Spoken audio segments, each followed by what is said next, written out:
Hello बच्चों, आप सभी का स्वागत है हमारे नए वीडियो में। आज जो हम टॉपिक करने जा रहे हैं वो है पोटेंशियोमीटर। पोटेंशियोमीटर जो है बहुत ही इंपॉर्टेंट टॉपिक है। देखते हैं क्या है पोटेंशियोमीटर और किस तरीके से हम इसके क्वेश्चन सॉल्व करने वाले हैं। सबसे पहले आते हैं पोटेंशियोमीटर क्या है। देखिए क्या है पोटेंशियोमीटर। Potentiometer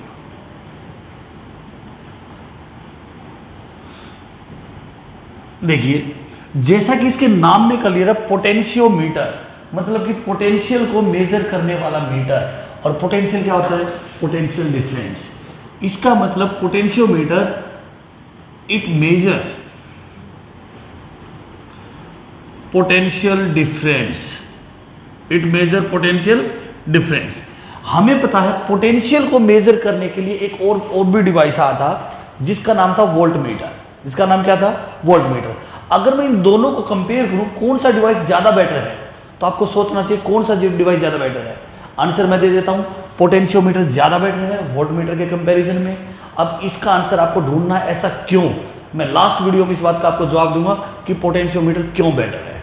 correct. अब हम बात करते हैं पोटेंशियोमीटर क्या है, कैसे काम करता है, इसका वर्किंग प्रिंसिपल क्या है। देखिए सिंपली अगर मैं बात करूं, ये कुछ भी नहीं, एक सिंपल जस्ट एक वायर है, एक सिंपल वायर।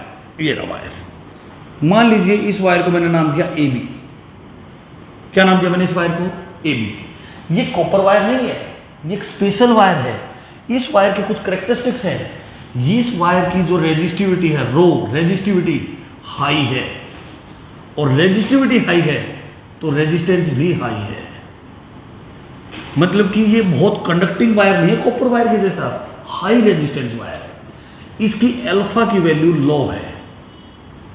अल्फा का मीनिंग आप सभी को पता होगा, temperature coefficient of resistance. Means temperature के बढ़ाने से भी रेजिस्टेंस बहुत कम बढ़ेगा, अप्रोक्सीमेटली कांस्टेंट रहेगा। मींस अगर टेम्परेचर राइज करेगा तो रो की वैल्यू अप्रोक्सीमेटली क्या रहने वाली है? कांस्टेंट। अब ये ढूंढेंगे हम आगे चल के आंसर, ऐसा क्यों है। ठीक है, देखो अब हम वर्किंग की बात करते हैं, प्रिंसिपल की बात करते हैं, कैसे मेजरमेंट करेगा ये, पोटेंशियल को मेजर कैसे करेगा। सबसे पहले मैं इस वायर के अंदर पोटेंशियल डिफरेंस ढूंढूंगा और पर यूनिट लेंथ पोटेंशियल डिफरेंस क्या है वो ढूंढने की हम कोशिश करते हैं। क्या है? देखिए हमने एक बैटरी लगाई। ये बैटरी प्राइमरी सेल है, प्राइमरी सेल जो मेन सप्लाई करेगा। एक रेजिस्टेंस है जो इस ईएमएफ को कंट्रोल करेगा, और बाकी का जो पोटेंशियल डिफरेंस होगा कुछ यहां पे आएगा। अब देखिए ये रेजिस्टेंस है आर। इस वायर का जो रेजिस्टेंस है आर नॉट, हाई रेजिस्टेंस मैंने कहा था। इस वायर की लेंथ है एल। ये पॉइंट है बी। ए से बी तक ये जो वायर है ये पोटेंशियोमीटर वायर है। अब देखो बच्चों को बड़ा कंफ्यूजन होता है, बच्चे सोचते हैं ये सभी वायर एक जैसे हैं। नहीं, यहां से यहां तक कंडक्टिंग वायर है, इसका रेजिस्टेंस नेग्लिजिबल है। ये वायर भी एक कंडक्टिंग वायर है, इसका रेजिस्टेंस भी नेग्लिजिबल है। पर ए से बी तक जो वायर है वही पोटेंशियोमीटर वायर है, उसका रेजिस्टेंस नेग्लिजिबल नहीं है, हाई रेजिस्टेंस वायर है। अब देखो ये बैटरी ए है, इस बैटरी की वजह से इस पूरे सर्किट में करंट फ्लो करने वाला है। ऐसे करंट चलेगा high potential to low potential, ये आएगा। मैंने आपको बताया था मुझे इस वायर में पोटेंशियल डिफरेंस चाहिए, potential difference in wire A B. देखो सर्किट में नेट रेजिस्टेंस क्या है? Net resistance of the circuit. Circuit का जो नेट रेजिस्टेंस है ये आर और आर नॉट सीरीज में है। क्यों? क्योंकि दोनों में सेम करंट पास करने वाला है। दोनों किस में है? सीरीज में। तो नेट रेजिस्टेंस हो गया R plus R naught. Correct है। अब मैं बात करता हूं वी नेट कितना है, सप्लाई क्या है? एक सेल है सप्लाई ई। अब सर्किट में मान लीजिए कोई करंट आएगा आई, और ओम्स लॉ के according net potential difference divided by net resistance की जो वैल्यू है वही करंट होता है। हमें पता है इस बात का। बताओ आई की वैल्यू हम निकाल सकते हैं? नहीं निकाल सकते। बिल्कुल आराम से निकलेगी। E divided by R plus R naught. आराम से हर कोई बच्चा इसको निकाल सकता है ओम्स लॉ के अकॉर्डिंग। करेक्ट है। जैसे ही मुझे करंट आएगा, अब इस वायर ए बी के अंदर पोटेंशियल डिफरेंस कितना है? इस वायर में देखिए वायर करंट आई है, ओम्स लॉ के according potential difference in wire A B, potential difference in wire A B is equal to current in wire A B into resistance of wire A B. Correct है, ये resistance है। आप सभी को पता होना चाहिए रेजिस्टेंस की वैल्यू किसके इक्वल होती है। रेजिस्टेंस की वैल्यू होती है resistivity L divided by area of cross section. कोई भी रेजिस्टेंस हो, rho L divided by A. L means length, A means area of cross section, rho means resistivity. अब बताइए इसकी वैल्यू पुट कर देता हूं मैं, I की जगह I, R की जगह क्या लिखूं, रो L डिवाइडेड बाई ए। ये बताओ सब टर्म कांस्टेंट है और ये एक्चुअल में तो ये जो आर रेजिस्टेंस है इस पोटेंशियल को कंट्रोल करने के लिए होता है, करंट को कांस्टेंट करने के लिए होता है। यहां पे ये जो करंट है कांस्टेंट है, कांस्टेंट, तो ये सारी टर्म ये कांस्टेंट है। मैंने कहा था ना, इस बात का जवाब आ गया है। अगर अल्फा लो है तो टेम्परेचर बढ़ने से भी हीटिंग जो होगी करंट के पास करने की वजह से, करंट के पास करने की वजह से हीटिंग होगी तो अल्फा लो है, अल्फा लो की वजह से रेजिस्टिविटी चेंज नहीं होगी, इसलिए अल्फा लो लिया गया है। अगर अल्फा की वैल्यू हाई होती तो रेजिस्टिविटी चेंज हो जाती, और रेजिस्टिविटी चेंज हो जाती तो ये कांस्टेंट नहीं बचता। अल्फा लो है तो इसलिए रेजिस्टिविटी अप्रोक्सीमेटली कांस्टेंट, मींस ये सारी टर्म कांस्टेंट होगी। देखो गौर से क्या होगी, ये कांस्टेंट के एल। अब अगर मैं इसकी बात करूं तो potential difference in wire A B divided by L is equal to K. Potential difference in wire A B divided by K by L is equal to K. इस के का नाम है पोटेंशियल ग्रेडियंट। इसका मीनिंग ये हो गया, कहीं भी एक यूनिट लेंथ अगर हम लेते हैं ए बी वायर के अंदर, कहीं भी एक यूनिट, यहां पे एक यूनिट लेंथ हो सकती है, यहां पे एक यूनिट लेंथ हो सकती है, हर जगह जो पोटेंशियल डिफरेंस की वैल्यू होगी किसके बराबर होगी, के। यही इसका वर्किंग प्रिंसिपल है। हम आगे चल के इस एक यूनिट लेंथ को किसी स्टैंडर्ड लेंथ से कंपेयर करेंगे और ईएमएफ मेजर करेंगे। तो पता लग गया पोटेंशियोमीटर का वर्किंग प्रिंसिपल क्या हो गया कि potential difference per unit length across the wire is constant and that constant is called potential gradient. Correct है। अब नेक्स्ट वीडियो में, नेक्स्ट टॉपिक में हम करने वाले हैं ये पोटेंशियल ग्रेडियंट किस किस फैक्टर पे डिपेंड करता है, कैसे इसकी वैल्यू चेंज होगी, कौन कौन से फैक्टर इसको चेंज करेंगे, और वहीं से अपने क्वेश्चन आने वाले हैं।